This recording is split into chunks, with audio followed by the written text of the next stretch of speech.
away from his man, shoulder up, and he's lifted it up for Haaland!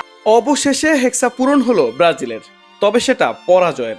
Press কনফারেন্সে মিষ্টি মিষ্টি কথা বলে ম্যাচে এসেই নিজের ভেলকি দেখালেন ভাইকিং সম্রাট হল্যান্ড। 20 বছর পরে এসে সবাই ভেবেছিল 24-এই বুঝি আক্ষেপটা গুছবে, কিন্তু না। হেক্সা জয়ের আগেই আর্লিং হাল্যান্ড হারের হেক্সাটা উপহার দিলেন সেলেসাওদের। ম্যাচের আগে ব্রাজিলের বিপক্ষে নিজেদের নিশ্চিত হারটাই যেন দেখেছিলেন হাল্যান্ড। সম্মান দিয়ে বলেছিলেন জয়টা প্রায় অসম্ভব, আর সেই অসম্ভবকে সম্ভব করলেন মাঠে নেমে।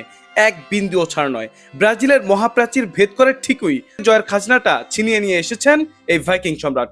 ব্রাজিলের সুযোগ এসেছিল শুরুতেই, ভিনিকে রেখে সেই কিক নিতে গেলেন ব্রুনো গিমারাইস, আর পুচকে ব্রুনোকেই ঠেকিয়ে ওরল্যান্ড জানালেন বয়সটা আমার এমনি এমনি 35 হয়নি।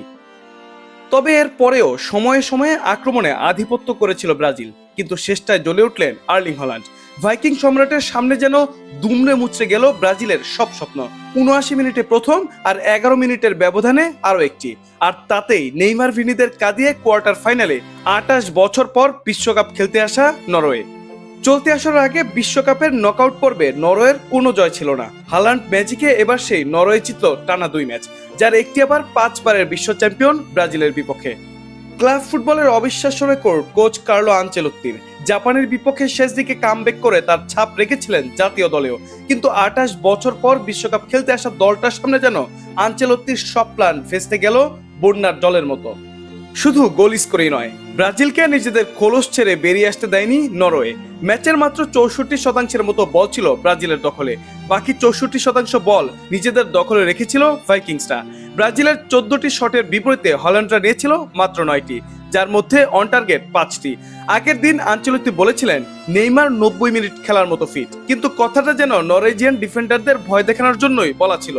গোল শূন্য চলতে থাকা ম্যাচে গতি ফেরাতে 67 মিনিটে নেইমারকে নামান তিনি, কিন্তু 79 মিনিটের মাথায় নিজের উচ্চতাকে কাজে লাগিয়ে হেড থেকে গোল করে নরওয়েকে এগিয়ে দেন হল্যান্ড। হারের ভয় মনে ঢুকে যাওয়ার পর আক্রমণ চালালেও তাদের সে আক্রমণের ঢাল হয়ে দাঁড়িয়েছিলেন নরওয়েজিয়ান গোলকিপার ওরল্যান্ড। এরপরেই নির্ধারিত সময়ের শেষ মিনিটে ব্রাজিলের ঘুরে দাঁড়ানোর আশা শেষ করে দেন ভাইকিং সম্রাট হল্যান্ড। ডিবক্সের বাইরে থেকে আচমকা নিচু হওয়া জোরালো শটে আলিসনকে পরাস্ত করেন তিনি। আন্তর্জাতিক ফুটবলে এই নিয়ে সবশেষ 14 ম্যাচে 27টি গোল করলেন হল্যান্ড। চলতি আসরে গোল্ডেন বুটের লড়াইটাও জমে উঠল আরো বেশি।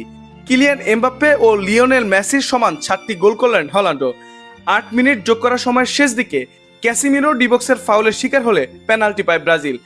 এরপর স্পট কিকে বিশ্বকাপের আসরে আরেকটি গোল পাওয়ার হাসি ফুটে ওঠে নেইমার মুখে। অবসরের দিনে নিজ দেশের হয়ে এটি ছিল নেইমারের ক্যারিয়ারের শেষ হাসি। মেহেদী হাসান, খেলার পাতা।